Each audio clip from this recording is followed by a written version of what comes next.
মহানবী হযরত মুহাম্মদ সাল্লাল্লাহু আলাইহি ওয়াসাল্লামকে অবমাননার অভিযোগকে কেন্দ্র করে উত্তাল ভারতের মহারাষ্ট্র।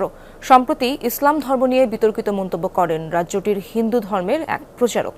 তাতে সমর্থন জানায় রাজ্য বিজেপির এক বিধায়ক। এ নিয়ে ক্ষোভে ফুঁসে ওঠেন সেখানকার মুসলিমরা। দেয়া হয় বিক্ষোভের ডাক। প্রতিবাদে मुंबई অভিমুখে লং মার্চ করছে হাজার হাজার মুসলিম।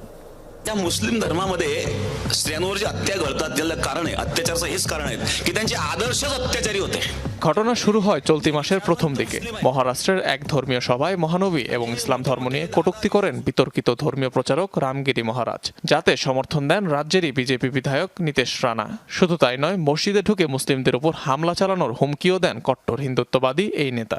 हमारे रामगिरी महाराज के खिलाफ अगर कुछ भी मस्ती तुम लोगों ने किसने भी की तो तुम्हारे मस्जिदों के अंदर आके चुन चुन के मारेंगे, इतना ध्यान में रखो।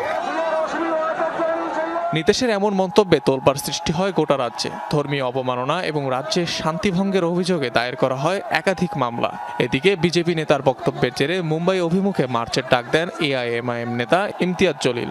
অভিযুক্ত দুজনকে গ্রেফতারের দাবি জানান তিনি।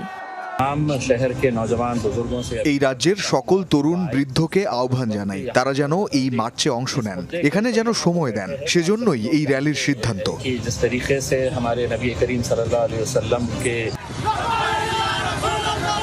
সোমবার সকালে মহারাষ্ট্রের আরঙ্গাবাদ থেকে শুরু হয় মুম্বাই অভিমুখে এ যাত্রা। অনিক রহমান, যমুনা নিউজ।